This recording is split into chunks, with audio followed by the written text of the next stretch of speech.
Kita sambung pembincangan kita mengenai surah Asy-Syu'ara pada ayat yang ke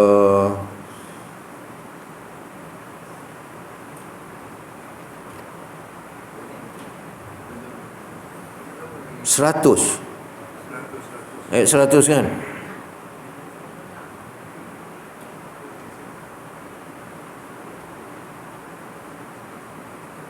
Okey. Ayat 100. 96. Rasa dah baca dah 96. 106.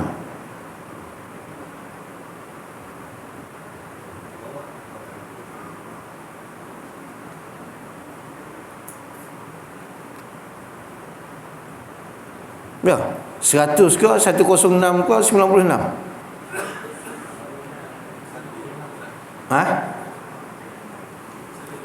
106. 106.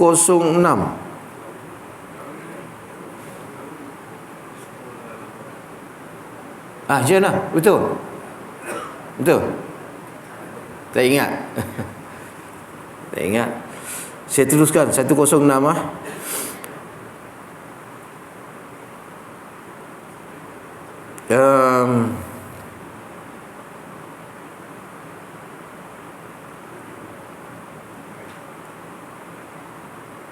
kita baca 106 sampai 111. Tuan-tuan, puan-puan, ikut kuat-kuat dah. A'udzu billahi minasy syaithanir rajim.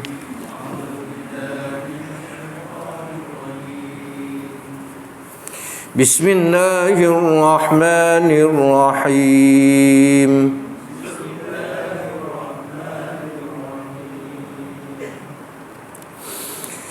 إذ قال لهم أخوهم نوح ألا تتقون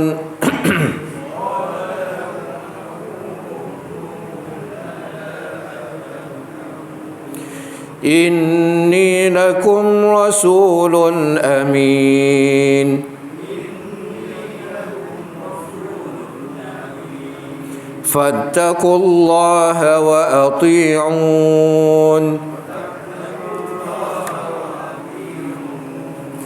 وما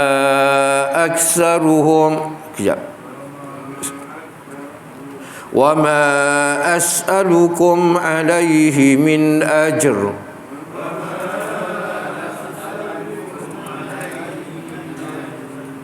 إن أجري إلا على رب العالمين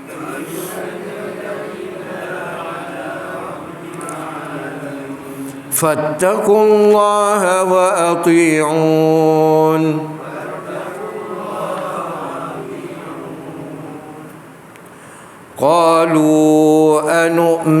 قالوا أنؤمن لك واتبعك الأرذلون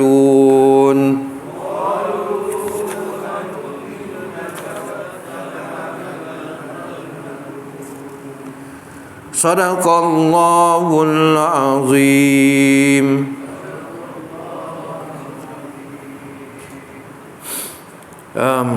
Tuan-tuan puan-puan yang dirahmati Allah sekalian, pada ayat 106 Allah Ta'ala berfirman, iz qala lahum akhuhum nuhun ala tattaqun, yang bermaksud ketika saudara mereka berkata, yakni Nabi Nuh alaihi salam, hendaklah kamu mematuhi suruhan Allah dan menjauhi larangannya. Iz qala, iz apabila, ataupun ingatlah, qala ketika berkata, siapa dia? Nabi Nuh, lahum akhuhum nuhun, kepada mereka, kepada kaum Nabi Nuh, ala tattaqun, hendaklah kamu bertakwa. Tattaqun, bertakwa. Lalu diterjemahkan dalam terjemahan kita ni, mematuhi suruhan Allah, menjauhi larangannya. Macam dalam khutbah kan, qadimah khutbah, marilah sama-sama kita bertakwa pada Allah Subhanahu wa ta'ala dengan melakukan segala titah perintahnya dan meninggalkan segala larangannya. Itu makna takwa. Buat apa yang Allah suruh, tinggal apa yang Allah larang. Makna takwa sebenarnya ni ialah kita rasa takut dengan kebesaran, keagungan Allah Ta'ala. Kita rasa takut dengan azab Allah Ta'ala, menyebabkan kita menerima apa sahaja ajaran dan peraturan yang diturunkan oleh Allah Subhanahu wa ta'ala.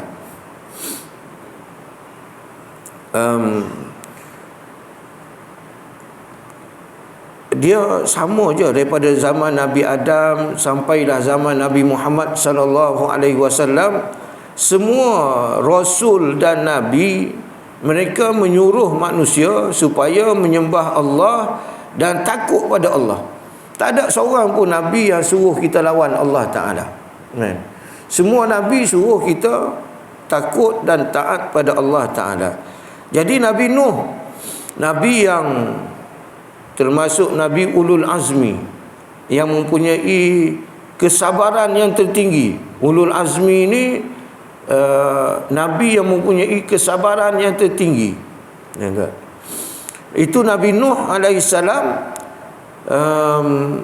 Cerita dia pun kita dah banyak baca lah pasal Nabi Nuh ni kan. Dia berdakwah siang dan malam. Siang dan malam. Zaman dulu malam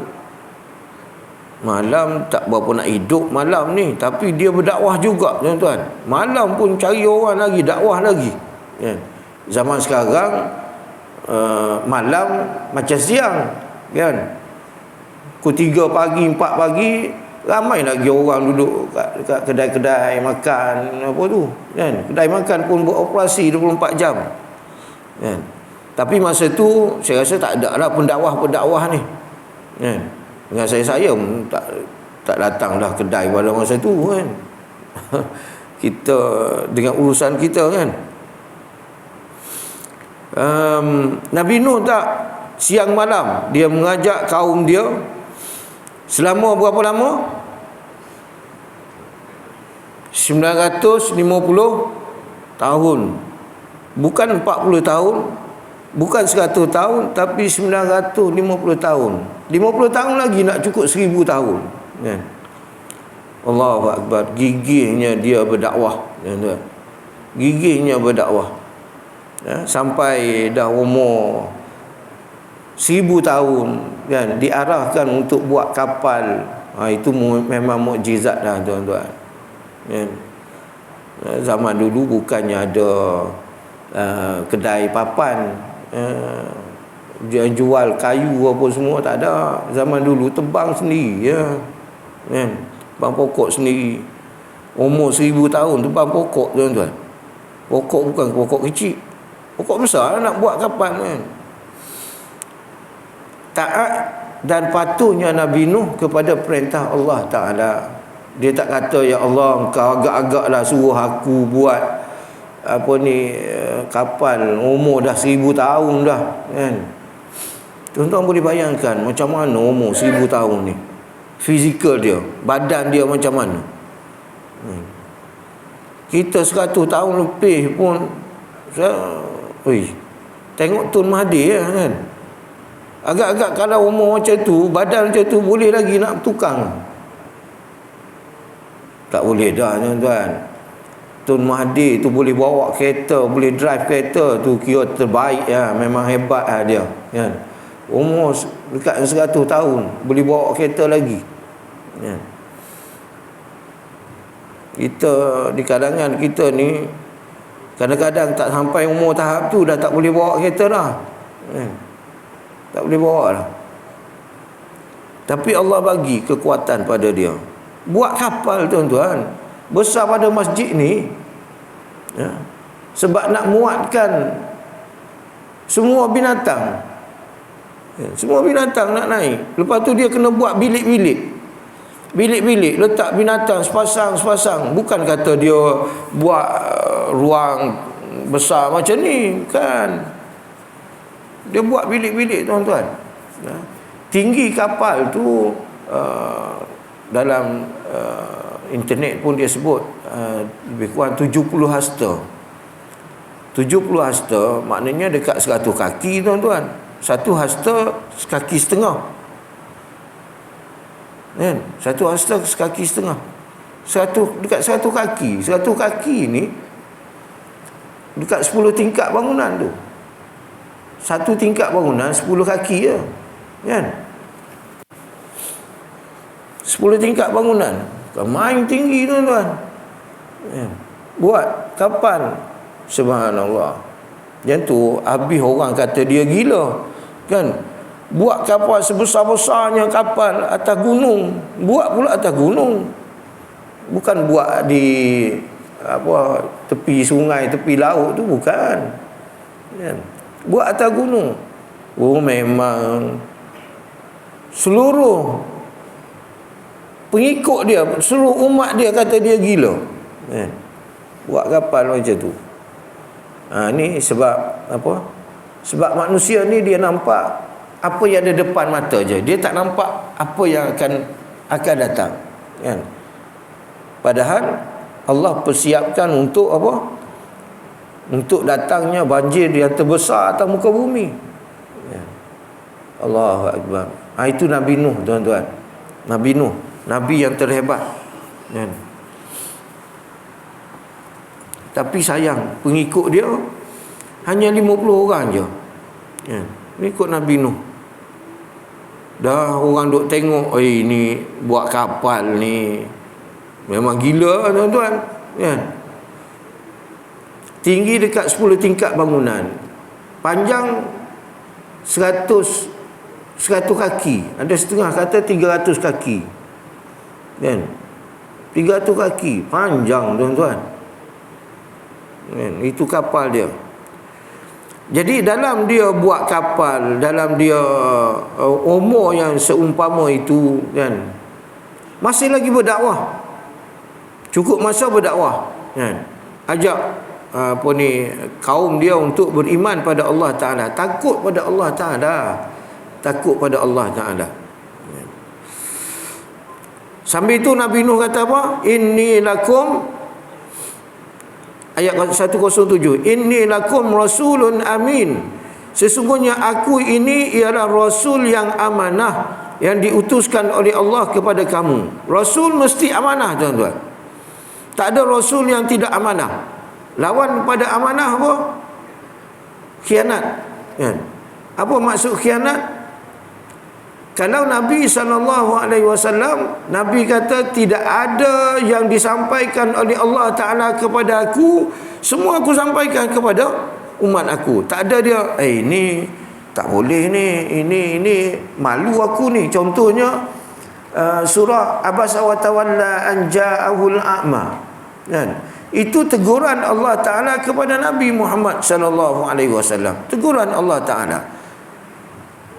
Engkau telah bermasam muka ketika datang seorang yang buta untuk mendapatkan hidayah, mendapatkan penjelasan. Kau jadi marah. Masam muka tu marah lah, kan? Tengah duk mengajar pembesar-pembesar Quraisy, kan? Abdullah ibnu Maktum ni dia kan buta. Dia bukan tahu apa depan dia tu. Datang dengan Nabi mengajak, dia datang, kan? Tak tengok depan dia tu siapa dia, kan? Nabi bila tengok dia, ya Allah, engkau ni macam kita kacau daun lah, kan? Aku tengah nak mengajar, nak ajak pembesar-pembesar Quraisy, kau datang masa ni nak tanya. Dia datang bukan datang saja, dia tanya soalan, kan? Jadi Nabi rasa terganggu dengan dia. Nabi berpaling ke arah lain, tak tengok pada dia dengan muka yang masam. Lalu Allah tegur, Abasa wa Tawalla an ja'ahul a'ma, kan? Hak Allah tegur pun Nabi cerita kat kita, tuan-tuan. Jadi sekarang berpandukan pada ayat ataupun surah Abasa, maka kerajaan Negeri Sembilan mengambil inisiatif untuk memperkasakan OKU, kan? OKU. Sebab OKU ni kadang-kadang kita tertinggal dalam masalah ibadat, kan? Kita tak peduli masalah ibadat dia. OKU ni banyak benda, kan? OKU mental, OKU mata, OKU badan, fizikal, kan? Ada banyak golongan. Macam mana dia nak ambil sembahyang, macam mana dia nak sembahyang, macam mana dia nak datang sembahyang, tu banyak benda. Nak baca Quran macam mana, kan? Yang buta baca Quran, okey, boleh. Guru Quran saya pun buta mata, tapi hafaz 30 Quran, 30 juzuk Quran, kan? Hak buta mata. Hak tak boleh cakap, macam mana baca Quran? Dengan bahasa isyarat, kan? Jadi Quran ada dalam bahasa isyarat. Ada. Dia orang baca, kan? Tangan lah, dengan apa simbol-simbol tangan tu, kan? Saya nak buat tak reti, kan? Orang yang biasa okeylah, kan? Jadi berpadukan pada surah Abbas tu, siapa yang yang ahli keluarga yang ada golongan OKU boleh berhubung dengan pihak Jabatan Agama Islam Negeri Sembilan lah, untuk dapatkan panduan beribadat dan sebagainya, kan? Dia ada program dia. Dia ambil berat urusan orang yang orang yang OKU ni. Okey tuan-tuan, itu Nabi SAW. Dalam surah Al-Kahfi, Nabi ditegur oleh Allah Ta'ala. Sebab apa? Sebab bila orang kafir Quraisy, ataupun setengah riwayat kata kafir Quraisy, setengah kata ahli kitab, pergi tanya Nabi pasal Ashabul Kahfi. Wahai Muhammad, tolong cerita pada kami Ashabul Kahfi. Ya, lebih kurang gitulah soalan. Ya. Nabi cakap apa? Kau datang esok, kan? Kamu datang esok. Sebab yang pergi tanya tu ramai, kan? Dia datang ramai-ramai, kan? Nabi confident. Tanya esok, janji esok, kan? Datang esok, kan? Lalu esok kawan ni datang, hak tanya semalam datang. Tengok-tengok wahyu tak turun, tuan-tuan. Wahyu tak turun. Nabi nak cakap macam mana? Nabi tak boleh cakap. Wahyu tak turun, kan? 40 hari, tuan-tuan, Allah tahan wahyu. Sebab apa? Sebab Allah tegur Nabi. Sebab Nabi kata, kau datang esok, seseolah aku akan jawab esok, tanpa ada perkataan insya Allah. Tanpa ada perkataan insya Allah je, tuan-tuan. Nabi tertinggal perkataan insya Allah je, Allah tahan wahyu selama 40 hari, tuan-tuan.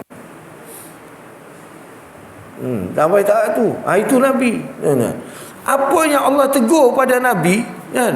Nabi cakap pada kita. Kalau sampai tahap tu pun Nabi cakap, apatah lagi benda-benda lain, kan? Amanahnya Nabi SAW. Begitulah dengan Nabi Nuh, kan? Begitulah dengan Nabi Nuh. 950 tahun berdakwah, dia amanah sampaikan apa yang Allah suruh sampaikan. Itu Nabi dan Rasul. Tak ada dia sembunyi-sembunyi, tuan-tuan. Kalau manusia biasa ni, adalah dia beberapa benda dia sembunyikan, kan? Ada beberapa benda yang dia sembunyikan.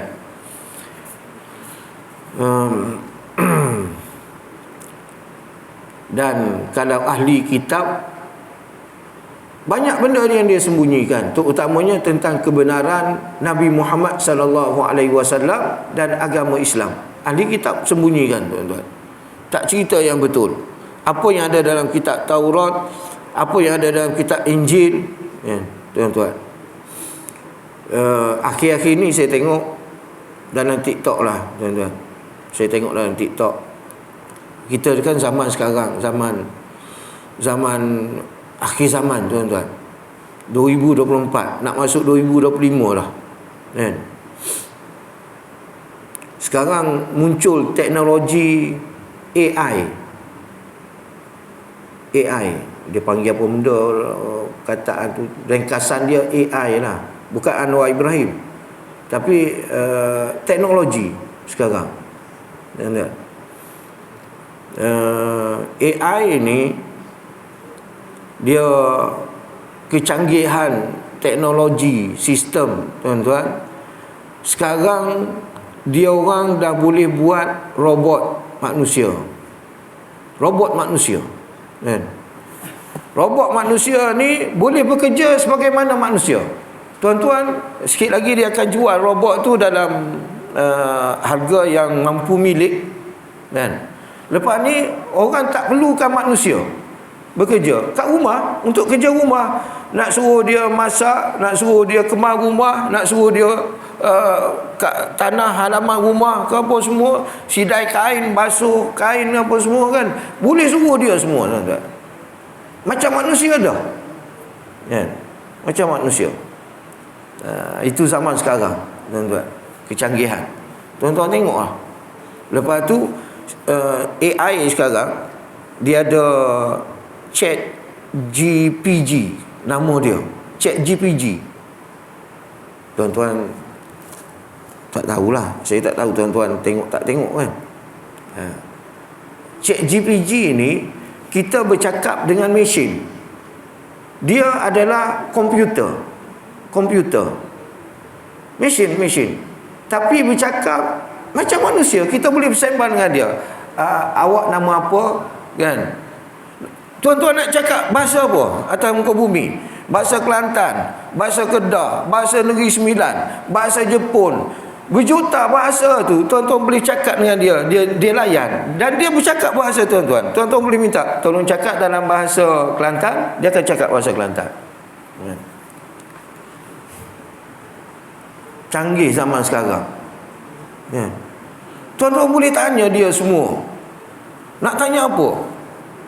Suruh terjemah Fatihah, dia terjemah Fatihah. Dia terjemah Fatihah. Tanya pasal sejarah kan, ilmu-ilmu kan, dia boleh jawab, tuan-tuan. Banyak boleh jawab.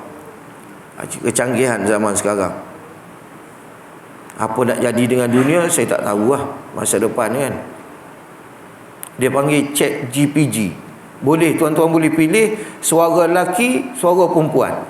Nak lelaki ke nak perempuan kan. Jadi boleh bersembang dengan dia kan. Boleh bersembang. Jadi Mak Saleh bila teknologi ni keluar, dia orang dulu ambil kesempatan kan, sebab bahasa dia orang. Dia ambil kesempatan apa, tuan-tuan? Dia tanya pasal Quran. Oleh kerana engkau bijak sangat kan, ni komputer ni boleh cakap engkau aku je, saya awak kan, boleh cakap macam tu dengan dia. Jadi dia tanya, oleh kerana engkau bijak, lebih kurang ni ayat saya dah ubah suai dah. Saya ambil maksudnya, oleh kerana engkau bijak kan, engkau tolong buat ayat yang sama dengan Quran. Kau tolong buat ayat yang sama dengan Quran. Ini saya cerita, tuan-tuan. Anak saya nak buat assignment bahasa Arab kan. Dia bukan mahir bahasa Arab pun kan.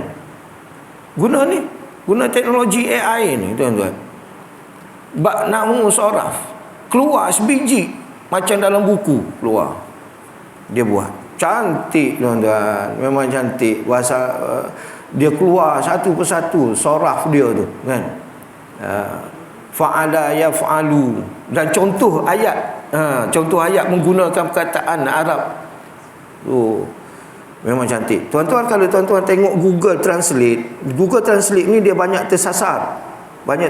Tapi AI tepat dia punya terjemahan. Canggih. Jadi Mak Saleh ni, perempuan Mak Saleh ni, dia tanya, oleh kerana engkau bijak kan, kau tolong buat ayat yang sama dengan Quran. Apa kata AI? Tak boleh. Aku tak boleh buat. Sebab Quran itu kitab daripada Tuhan. Dia jawab dia. Komputer tuan-tuan. Mesin tu. Dia kata Quran tu datang daripada Quran, datang daripada Allah Ta'ala, daripada Tuhan. Dia tak jawab Allah, dia kata daripada Tuhan. Aku tak boleh tiru langsung dia, gaya bahasa dia, ketinggian mutu ayat dia, tak boleh langsung. Tak boleh tiru tuan-tuan. Tak boleh nak buat yang sama dengan Quran. Lalu perempuan, banyaklah dia sembang lagi kan. Dia tanya, cuba buat Bible. Bible boleh, okey. Yang tu tak ada masalah. Bible, Taurat, dia boleh buat. Dia terus buat dia. Bible, Taurat kan. Quran tak boleh, dia angkat tangan tuan-tuan. Bila ditanya pasal agama Islam, dia kata agama Islam betul, benar. Sehingga perempuan ni tanya dia, kalau engkau manusia, kau nak mengucap tak 2 kalimah syahadah? Kalau engkau manusia, ya, aku nak mengucap 2 kalimah syahadah kalau aku manusia. Dia cakap betul tuan-tuan. Dia tak ada nak spin, nak kencing orang, tak ada. Ya. Teknologi setakat hari ni lah. Kita tak tahu lepas ni mungkin dia punya toke dia tengok ini cakap betul sangat, ubah sikit kan. Takut dia ubah balik lah. Tapi versi yang ada sekarang memang dia mengakui Quran adalah datang daripada Tuhan. Agama Islam adalah agama yang sebenar dan dia sanggup mengucap. Suruh dia mengucap, dia mengucap tuan-tuan. Lepas tu tanya dia dalam bahasa Melayu, apa erti mengucap? Dia kata, aku bersaksi bahawa tiada Tuhan kecuali Allah kan? Dan Nabi Muhammad pesuruh Allah. Siap terjemah, siap hurai lagi tuan-tuan. Kalau bagi ayat Quran kat dia, dia boleh hurai tuan-tuan. Walaupun tak sepanjang saya tafsir ni, tapi lebih daripada terjemahan yang dalam Quran. Canggih AI sekarang tuan-tuan. Orang duk guna tu lah, nak duk layan komputer, layan sistem. Okey tuan-tuan, saya nak cerita apa tadi ya? Amanah. Inni lakum rasulun amin. Sesungguhnya aku bagi kamu adalah rasul yang amanah. Jadi bila nabi dan rasul ni seorang manusia yang jujur, betul, tak ada nak tipu, nak kencing orang, maka kita kena ikut nabi dan rasul.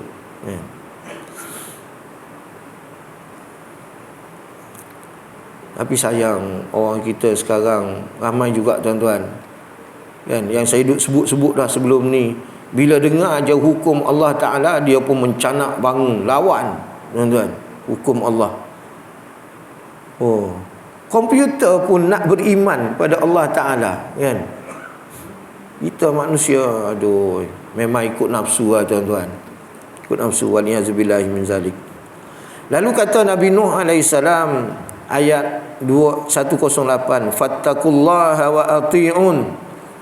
Oleh itu takutlah kamu akan kemurkaan Allah dan taatlah padaku. Kita kena takut kemurkaan Allah. Allah kalau murka, Allah kalau marah, siapa yang boleh halang kemarahan Allah Ta'ala? Dengan Allah datangkan taufan. Tengok California, datang taufan tuan-tuan, nak menyamai dengan Gaza. Gaza setahun Israel duk serang Gaza, dah hancur lebur bangunan, semua tempat hancur. Taufan yang datang ke California, 1 hari je taufan tuan-tuan, hancur lebur kan. Penempatan bangunan-bangunan di California hancur lebur tuan-tuan. Itu kuasa Allah Ta'ala.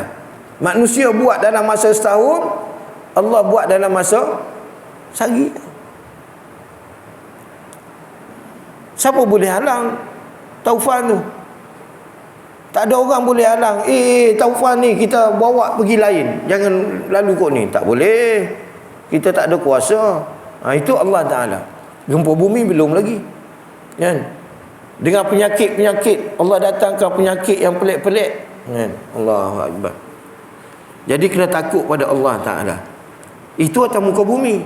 Akhirat esok kan, tuan-tuan boleh tengok dalam TikTok ataupun Facebook,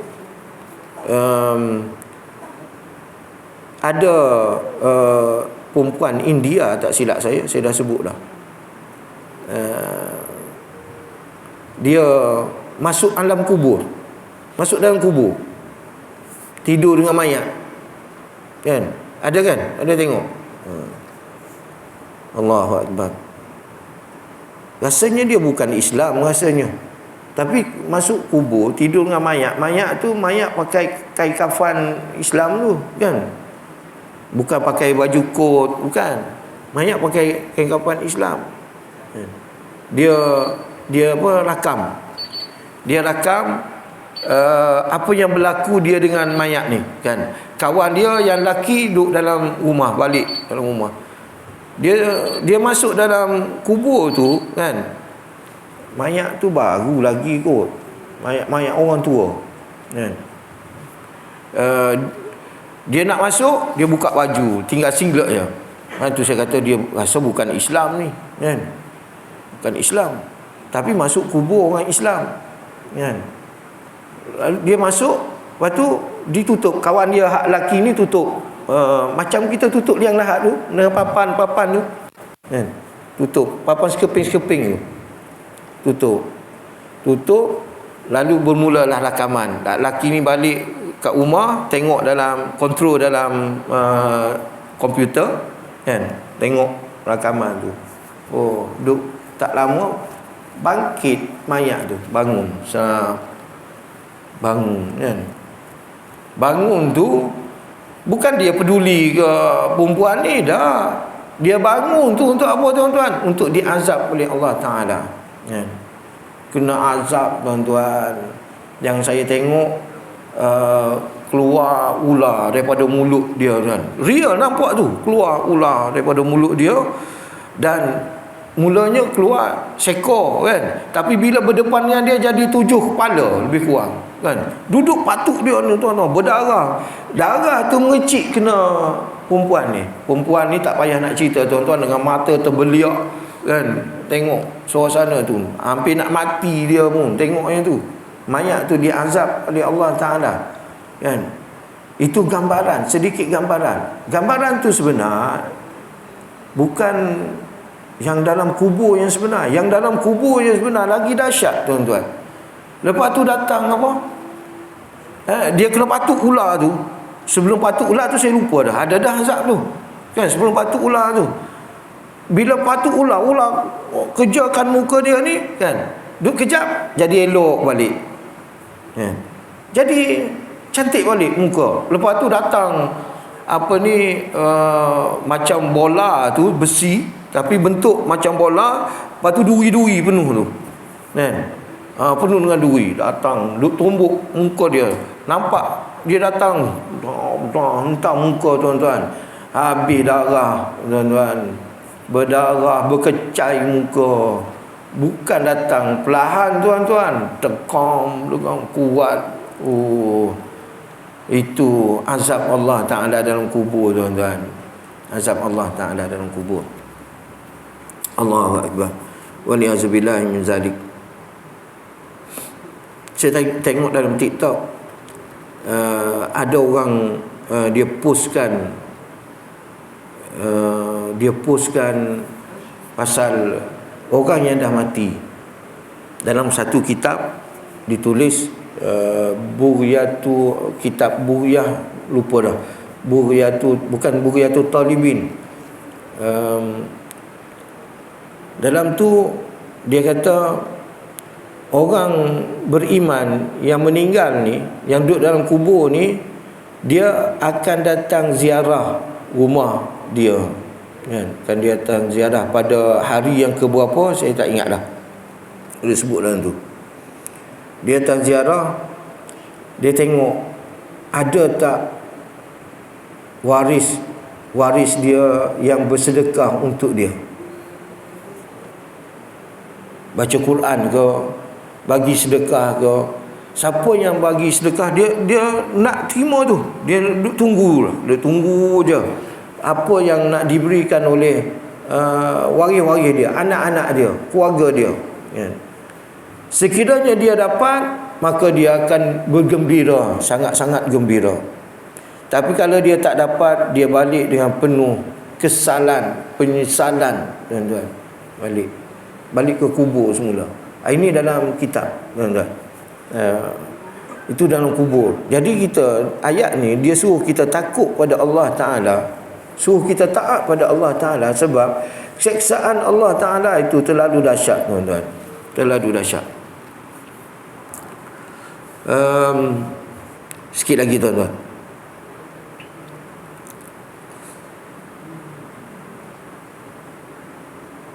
Wa ma as'alukum alaihi min ajrin in ajriya illa ala rabbil alamin. Wa ma as'alukum, dan aku tidak meminta kepada kamu sebarang upah. Nabi Nuh cakap pada kaum dia, aku mengajar kamu ni bukan aku minta upah pun. Aku tak minta upah.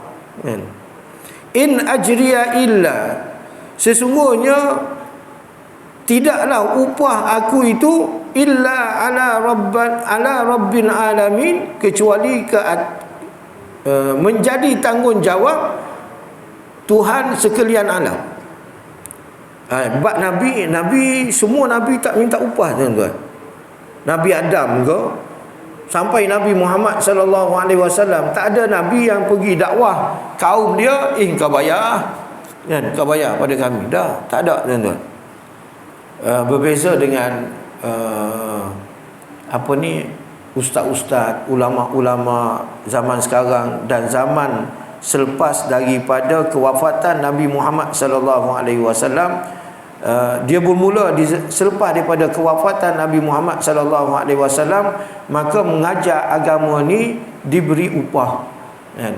Ulama bahas perbahasan. Jadi boleh tak mengajar Quran ambil upah, kan? Ulama kata boleh, tak ada masalah, dibenarkan. Cerita ringkasnya, walaupun ada ulama yang mengatakan tidak boleh, sebab ilmu fardu ain, ilmu yang wajib disampaikan oleh setiap orang. Jadi tak boleh dia nak ambil upah. Itu pendapat sebahagian ulama. Tapi sebahagiannya mengatakan tak ada masalah. Nak ajar Quran ke, nak ajar apa ke, ilmu fardu ain ke, yang bukan fardu ain ke, dibenarkan ambil upah. Atas dasar tu sekarang kita tengok, kan, guru-guru di sekolah ambil upah tak? Mana ada guru tak ambil upah, kan? Itu nisbah kita pada zaman sekarang. Tak ada masalah, tuan-tuan. Tapi untuk para Nabi dan Rasul, mereka tidak ambil upah. Sebab apa? Sebab upah dia orang, upah Nabi dan Rasul ni adalah dengan Allah Ta'ala. Allah Ta'ala sendiri yang akan bayar. Sebab ulama kata kita tak mampu nak bayar. Berapa kita boleh bayar pada Nabi dan Rasul atas jasa dia menyampaikan ilmu dan hidayah kepada kita. Tak ada nilai, tuan-tuan. Saya bagi contoh mudah faham, tuan-tuan. Orang cakap lah dulu-dulu, sekarang mungkin ada dalam internet kot. Imam Masjidil Haram, Imam Abdul Rahman As-Sudaisi antaranya, kan? Bila jadi imam di Mekah, kan, Imam Masjidil Haram, kerajaan Arab Saudi nak bayar gaji, kan? Nak bayar gaji, kerajaan Arab Saudi tak tahu nak bayar macam mana. Berapa nilai nak letak? Berapa nilai nak letak? Bagi cek kosong. Last kerajaan Saudi bagi cek kosong kepada imam-imam tu lah, termasuk Imam Sudaisi, kan? Cek kosong, kau tulis berapa kau nak dalam cek tu. Kau tulis berapa banyak. Kita pun tak tahulah dia orang tulis berapa banyak, tuan-tuan, kan? Kalau kita agak-agak berapa bagi cek kosong tu, kan? Cek yang bukan cek tak ada nilai, cek yang dia tunggu je kita bubuh berapa jumlah yang kita nak, kan? Sebab apa Arab Saudi buat macam tu? Sebab dia kata aku tak tahu nak nilai engkau berapa nilai engkau jadi imam di Masjidil Haram untuk seluruh manusia, seluruh dunia jadi imam, kan? Berapa harga tak tahu tuan-tuan. Macam tu. Itu imam Masjidil Haram, itu pun kerajaan Arab Saudi tak tahu nak nilai berapa. Kan? Last bagi cek kosong. Nabi macam mana? Rasul. Kan? Lagi ya tuan-tuan. Takkan kita nak nilai dia, ini Nabi Rasul RM300 1 jam mengajar. Macam tu. Kalau ikut rate sekarang, rate yang dikeluarkan oleh kerajaan, orang yang ada ijazah, dia ceramah 1 jam 1,5. Kalau claim lah kan, 1 jam 1,5. Kalau ada master RM200. Kalau ada PhD RM300 ke RM400 1 jam. Kalau ada PhD. Itu rate dia kerajaan bagi pada hari ni. Nabi takkan kita nak buat rate macam tu, kan? Jadi Nabi ni ganjaran dia dengan Allah Ta'ala. Allah Ta'ala saja yang mampu membayar ganjaran kepada Nabi Muhammad SAW dan Nabi-Nabi yang lain, termasuk Nabi Nuh, kan? Yang tu Nabi Nuh kata, ganjaran pahala aku di sisi Allah Ta'ala, kan? Kau orang tak perlu bayar pada aku, kan? Aku bukan minta bayaran pada engkau dalam menyampaikan dakwah. Allahu Akbar.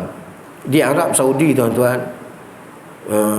gaji prebet askar, tuan-tuan tahulah, sebut prebet tahu lah, geng-geng hak duk sasda tu kan, yang baru habis rekrut apa tu kan, rekrut.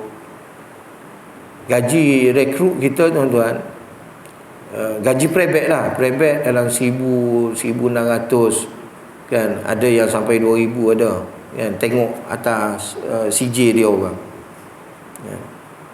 Lebih kurang tu. Prebet di Arab Saudi sebulan 7,000 tuan-tuan gaji. Maka imam dia takkanlah kerajaan Arab Saudi nak bagi 7,000 harga, kan? Pangkat kapten 3 paku, kan? 3 paku 30,000 sebulan tuan-tuan. Fukena 90,000 sebulan, boleh beli cash kereta sebulan gaji. Takkanlah kerajaan Arab Saudi nak bagi imam Masjidil Haram tu sama taraf dengan Fukena. Dia orang tu taraf tinggi tuan-tuan. Hak tu dia bagi cek kosong tu, tulis lah berapa nak, kan? Tulis berapa nak. Subhanallah. Ui, kalau kat kita ni gaji prebet 7,000, saya rasa semua orang jadi askar. Semua orang jadi askar. 7,000 tuan-tuan, kan? Itu dah nak masuk T20 lah tu, 7,000 kat Malaysia. Sikit lagi lah nak sampai T20.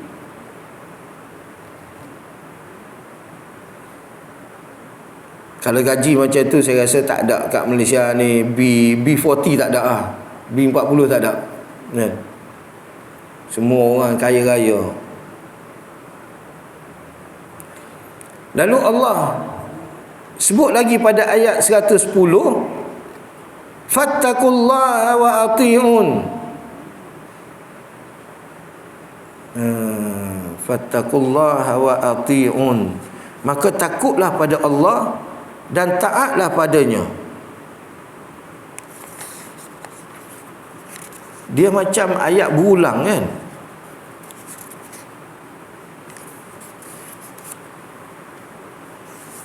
Sekejap.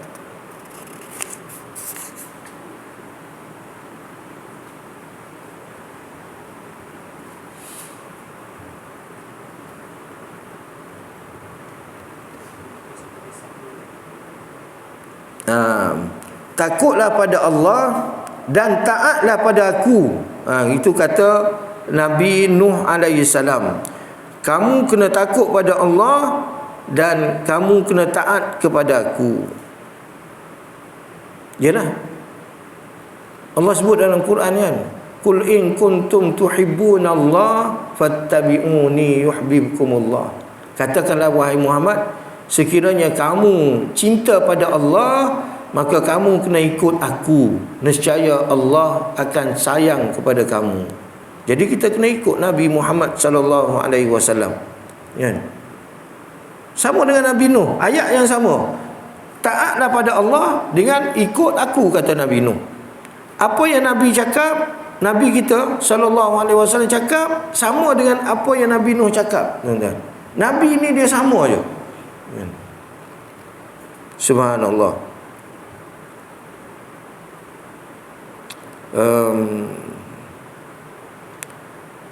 Tuan-tuan, 7 suku. Saya rasa cukup sekadar tu kan untuk pagi ni. Kisah Nabi Nuh ni kita bawa tak habis lagi ni. Kisah Nabi Nuh ni.